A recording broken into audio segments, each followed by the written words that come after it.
Hello, I've been asked to make a presentation on cooking outdoors. Some of the equipment that you might need for cooking outdoors that you may not already have. The butane stove. Butane stove uses a little canister of fuel and it goes right inside the little handy. It's very convenient and easy to use. Now, I've seen these butane stoves used indoors. I would encourage you to have a well-ventilated area if you're going to use any open flame indoors. To that fact, even propane needs to have a ventilated area because the fumes of the burnt propane can create CO2 and some problems. Needless to say, indoors cooking outdoor is very simple. So why are some of the reasons that we would cook outdoors? You go to the beach, you want to cook. You go on a picnic, you want to cook. Outdoors is too hot in the house, you want to cook outdoors. Another scenario would be the power goes out and you cannot use your indoor stove to cook. So cooking outdoors, you can use charcoal outdoors, charcoal grill, and you can even make an oven with charcoal using cardboard box and aluminum foil, a little wire cooling rack to make your oven rack. Now, you want to make sure your cooling rack doesn't have any kind of a plastic coating on the outside of it because it's going to be right near that 350 degrees. So be safe, be careful. You can get inexpensive wire cooling racks. Popping them up inside your cardboard box. An apple size or an orange size box is a great size for that. I have made them in the past, and the best part about it is it's cheap and simple to make, and you can bake or cook anything that you cook indoors in an oven outdoors.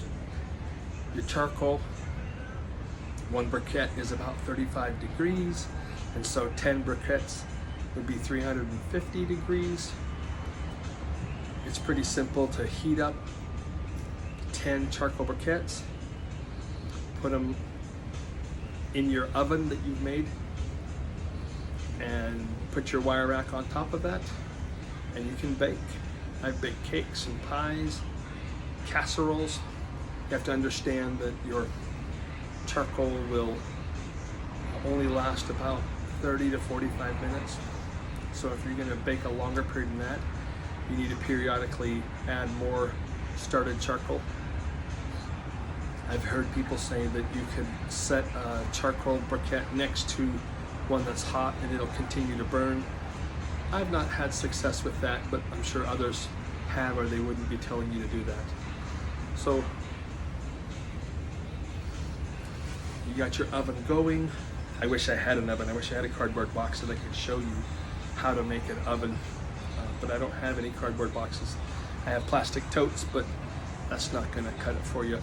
Those will get too, it'll melt and probably even vapor off some things you don't want to be inhaling. So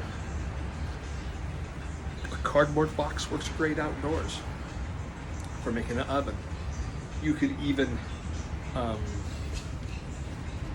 rig up a charcoal grill to make your oven. A little bit more work, but those options are available. If the power goes out and it's going to be out for a day or two, let's say there's a hurricane and it wipes out the power coming to this side of the island, and you're going to need to be able to cook for yourself and others, and you need to have that fuel ready to go. Charcoal, I keep my charcoal in a 5-gallon bucket with a lid on it. Keeps it dry. All my charcoal equipment is in here, and I even have charcoal lighter and the charcoal briquettes. As I slowly use them, just keep the lid on it to keep most of the moisture out of it. I have other charcoal equipment.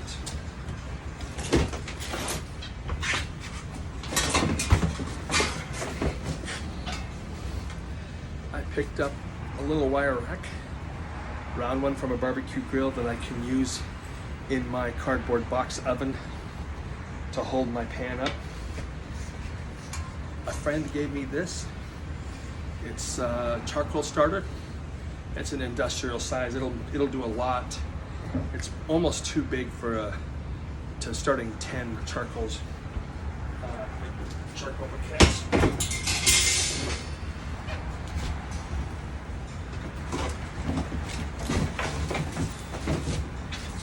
This is another contraption that I made for my charcoal briquette oven.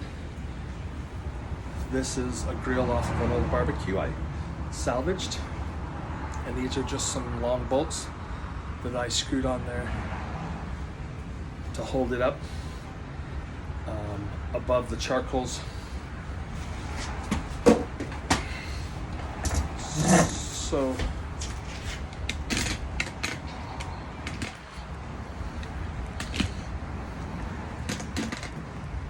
basically you would set your grill on a hard surface, the sidewalk. Put some aluminum foil down so it doesn't scorch your sidewalk too much. Even an aluminum pie tin, not pie, but baking casserole tin. You can put it in there and then put your charcoal briquettes on there. You want the aluminum underneath it to reflect the heat up, and then your box just has to fit around that so that it covers it up. And you, just like an oven, you don't want the box to be more than about that high, just to keep your air hot in there, and that works like a great oven. So that is a cheap, inexpensive, I think it cost me $6 for all the bolts and the washers and nuts. So, a butane stove, go back to that now. A butane stove uses fuel. It's cleaner, so you can use it indoors, but I still would make sure the area is ventilated. When you put the can in, there's a little notch right here, and there's a notch on your canister where that fits together, and then you push, making sure the fuel is in the off position. You push that down, that little notch aligns with the safety tab, and it's all lined up. Now you just turn this all the way on and click it, and you've got your flame going right there.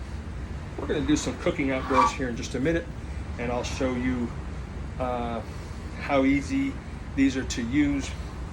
I like them because you can put them away in a plastic box that it comes with, and oops.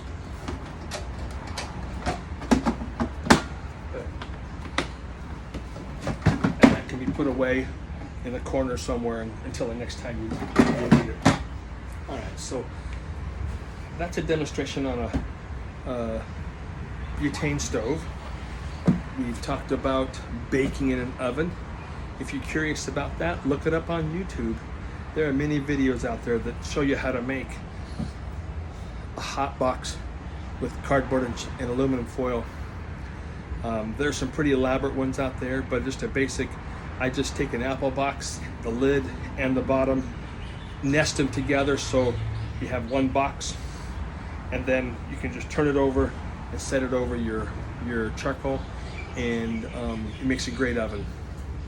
So again, some reasons that you would want a cooking outdoors is the power goes out. A natural disaster. Understand that a natural disaster here on the windward side of Oahu, we are told that it will be 14 days before emergency personnel can arrive for help. A minimum of 14 days. It's not going to be 2 or 3 hours with no electricity. You're going to be 2 weeks without assistance. So make sure you have your water set aside. Make sure you have some fuel. Get a few of these. They store pretty easily. You know, you can pick them up at most stores around here. Everybody uses them. You might already know about them. You could even get if you're into it, get yourself a small bag of charcoal, put it in a 5-gallon bucket, put a lid on it, and then you've got your charcoal protected for a long period of time. Lighting charcoal for cooking in an oven, you don't want to use the charcoal starter. That's left over from a big barbecue that we did. You want to use paper and a low fire, and the paper starts getting hot and starts the charcoal on fire. Charcoal burns because of heat, not because of flame.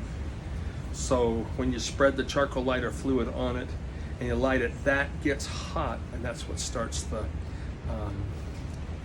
briquettes from burning. And you'll see them, and they'll start turning white. And when they get mostly white, they're at their maximum heat. So let's cook some food out here on the patio as if we were in the park or wherever. Join me, and we'll see what we can do.